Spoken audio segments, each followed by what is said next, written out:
Kini manusia sedang sibuk dengan nampak tilas perang Iran-Israel, tapi di sebuah sudut Yerusalem ada sebuah kejadian yang sedang dipantau ketat oleh para ahli sejarah dan tokoh agama. Ini bukan soal senjata nuklir, melainkan tentang seekor hewan, sapi betina merah sempurna.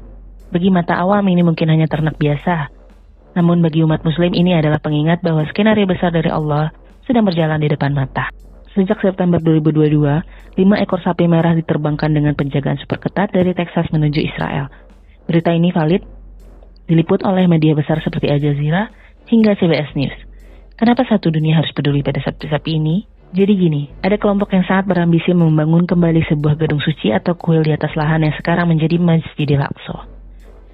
Namun mereka memiliki aturan kuno, yaitu mereka tidak boleh membangun sebelum melakukan ritual penyucian dengan abu sapi merah yang sempurna tersebut. Tanpa cacat dan belum pernah bekerja sama sekali. Tanpa sapi ini, rencana mereka terhenti, dan sekarang sapi itu sudah ada.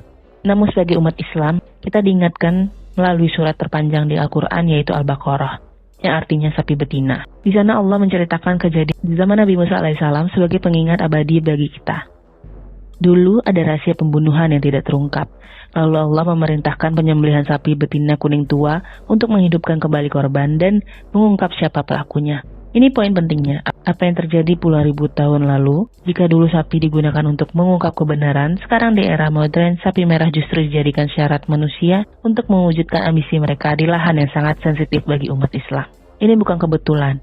Al-Quran sudah memberikan gambaran tentang bagaimana karakteristik pencarian sapi ini sejak dulu. Berita ini sungguh terjadi, bukan sekedar cerita burung. Isu sapi merah ini bahkan sudah masuk ke dalam alasan konflik besar yang kita saksikan di berita-berita internasional. Abu Ubaidah, salah satu juru bicara militer dari sayap bersenjata Hamas Brigade Al-Qassam, menyebutkan bahwa pembawaan sapi merah adalah salah satu alasan mereka bergerak melindungi Masjidil Aqsa. Mereka menganggap ini adalah ancaman serius bagi kesucian Masjidil Aqsa yang akhirnya memicu eskalasi konflik yang kita lihat di berita saat ini. Memasuki bulan Maret 2026 ini, sapi-sapi itu sudah cukup umur untuk ritual.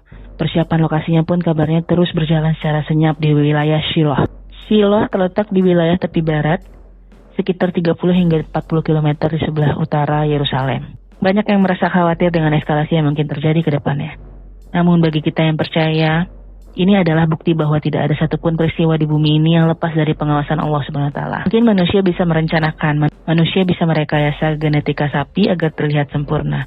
Namun di atas semua itu ada skenario Allah yang jauh lebih besar. Kejadian ini seolah menjadi pengingat bagi kita semua untuk kembali melihat apa yang tertulis di dalam Al-Quran dan mulai memperhatikan tanda-tanda zaman yang semakin nyata. Apakah rentetan kejadian ini merupakan pengingat agar kita semakin mendekatkan diri kepada Sang Pencipta?